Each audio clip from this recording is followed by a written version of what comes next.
안녕하십니까. 공인중개사 김정우입니다. 오늘은 오랜만에 공인중개사 공부 방법에 대한 영상을 찍어 보도록 하겠습니다.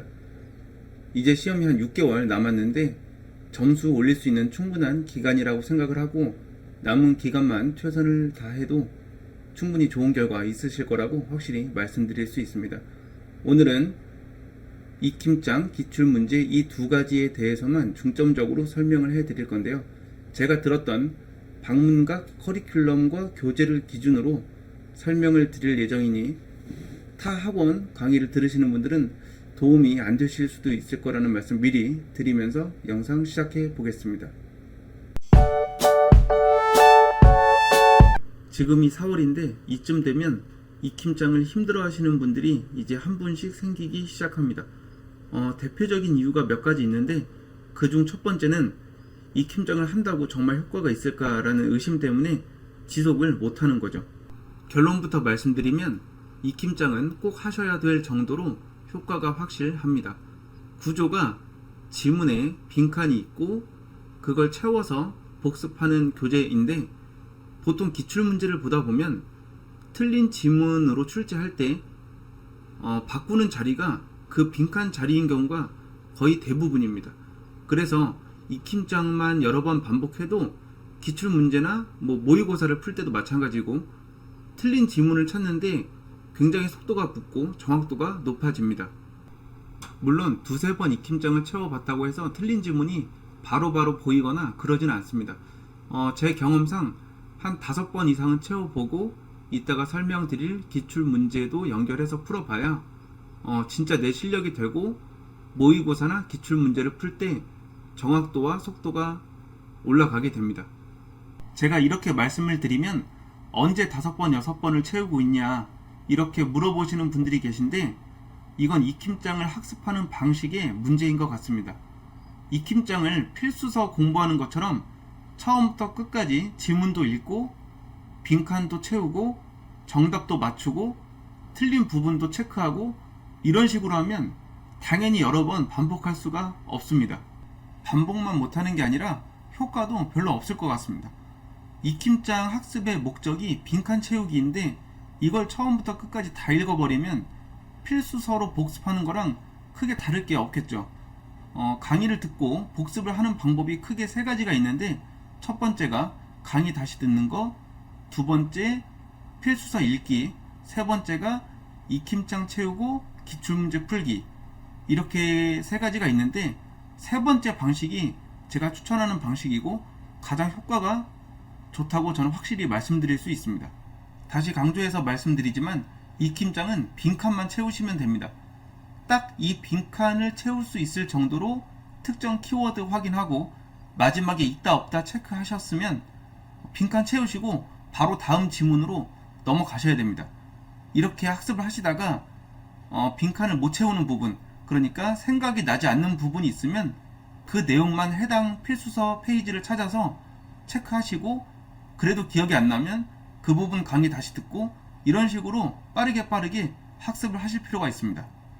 그리고 가끔 익힘장을 하고 기출문제까지 하니까 시간도 너무 소요되고 이게 과연 효과가 있는지 의문을 갖고 계신 분들이 계신데 이걸 질문을 살짝 바꿔서 익힘장 한 번을 하고 기출문제 한 번을 푸는 거랑 익힘장을 패스하고 기출문제를 2번 푸는 거랑 그냥 기출문제만 풀면 안 되냐 이렇게 물어보시는 분들이 계신데 확실히 말씀드릴 수 있는 건 익힘장을 하고 기출문제를 푸는 게 훨씬 효과가 좋다는 겁니다.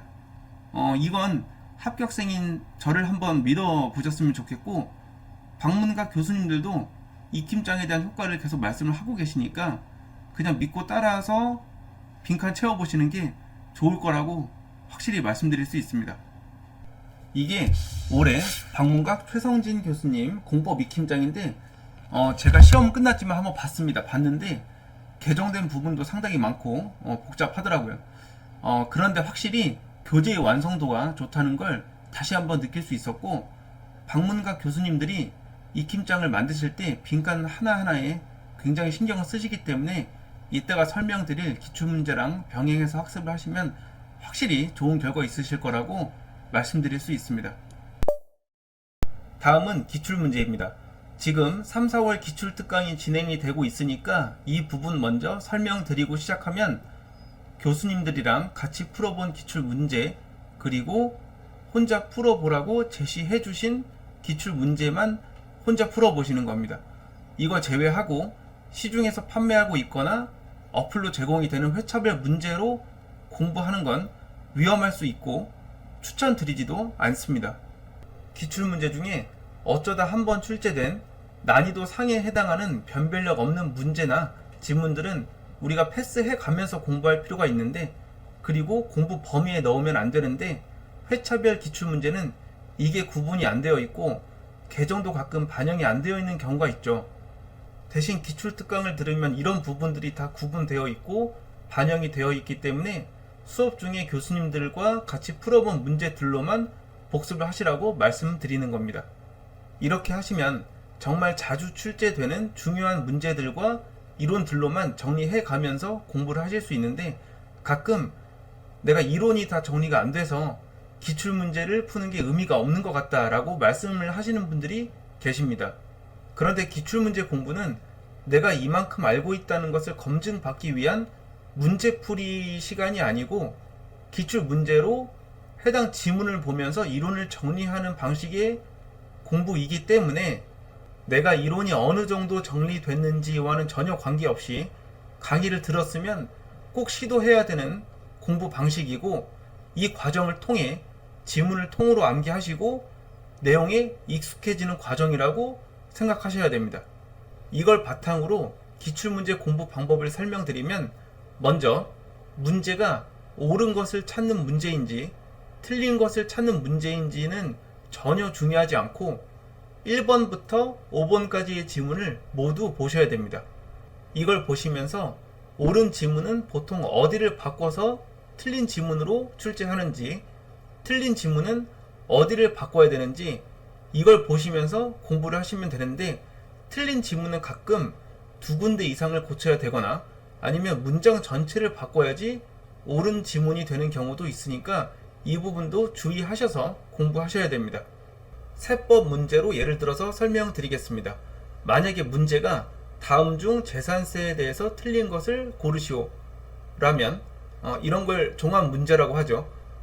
1번 지문은 확실히 알겠고 2번 지문도 확실히 알겠는데 3번 지문을 모르겠다. 근데 3번 지문이 재산세 과세 대상을 묻고 있는 지문이다 라고 하면 내가 재산세 과세 대상에 대해서 정리가 안 된 거기 때문에 이 부분 해당 페이지를 찾아서 과세 대상을 한번 정리하고 다시 문제를 풀고, 이런 식으로 각각의 5가지의 지문을 모두 공부하시면 되는 겁니다. 이 공부 순서를 바꿔서 내가 강의를 여러 번 듣거나 필수서를 처음부터 끝까지 열심히 읽어서 완벽하게 이해가 된 상태에서 재산세 문제를 풀어야지 라고 생각을 해도 어차피 기억이 안 납니다. 해보셔서 아마 공감을 하실 텐데, 이렇게 공부를 해버리면 시간이 한도 끝도 없이 오래 걸리고 내가 잘하는 부분과 약하는 부분이 전혀 구분이 안 된 상태에서 공부를 하는 거기 때문에 이론도 매우 비효율적으로 정리가 됩니다. 다시 강조해서 말씀드리지만 지금 설명드리고 있는 문제풀이 방식은 기출 문제를 기준으로 설명드리고 있는 겁니다. 얼마 전에 수험생 오픈 채팅방에서 중개사법 문제가 하나 올라왔는데, 제가 보니까 기출문제도 당연히 아니고 딱 봐도 특정 강사분이 만드신 문제 같았는데 출제 가능성도 현저히 떨어지고 지문의 완성도도 매우 떨어지는 문제였습니다. 그런데 여기서 중요한 건 그 밑에 댓글이 더 꼼꼼하게 공부해야겠다, 이렇게 어려운 문제를 풀려면 더 열심히 해야겠다 라는 댓글이 달렸다는 겁니다. 이렇게 되면 공부의 방향성이 완전히 틀어질 수 있는데 이건 공부해야 될 대상이 아니라 패스해야 될 그런 문제인 거고, 조금 더 강하게 얘기하면 경계해야 될 문제와 공부 방식이라고 생각합니다. 절대 자주 출제되고 수업 중에 교수님들이 강조해 주시는 문제들 위주로 이론을 정리하셔야 되고요. 모의고사를 풀 때도 해설도 안 해주는 그런 어려운 문제들은 공부 범위에서 과감히 빼셔야 됩니다. 제가 1차 민법 준비할 때 시험 직전에는 별표가 없는 문제는 거의 쳐다보지도 않았는데 합격에 필요한 점수 부족하지 않게 받았던 기억이 있습니다. 그러니까 교수님들이 강조해 주시는 영역만 제대로 공부하셔도 간당간당한 점수가 아니라 충분히 차고 넘치는 점수 받을 수 있다고 확실히 말씀드릴 수 있습니다. 오늘 내용 다시 정리해보면 복습하실 때 강의만 계속 다시 듣거나 필수서를 처음부터 끝까지 읽는 방식이 아니라 익힘장 빈칸을 채우면서 딱 그 빈칸 위주로 복습을 하시고 기출 문제를 통해 암기하시고 익숙해져야 된다라고 정리해드릴 수 있겠습니다. 이론이 다 정리가 되고 암기가 되고 나서 익힘장이나 기출 문제를 하려다 보면 시간도 굉장히 비효율적이게 되고 어차피 처음부터 다시 작업을 해야 되는 일이 생기기 때문에 오늘 제가 설명드린 방식이 더 빠르고 정확하게 점수를 올릴 수 있는 방법이다라고 확실히 말씀드릴 수 있겠습니다. 오늘 영상은 여기까지고요. 남은 6개월 잘 준비하셔서 꼭 합격하시길 진심으로 응원하겠습니다. 시청해주셔서 감사합니다.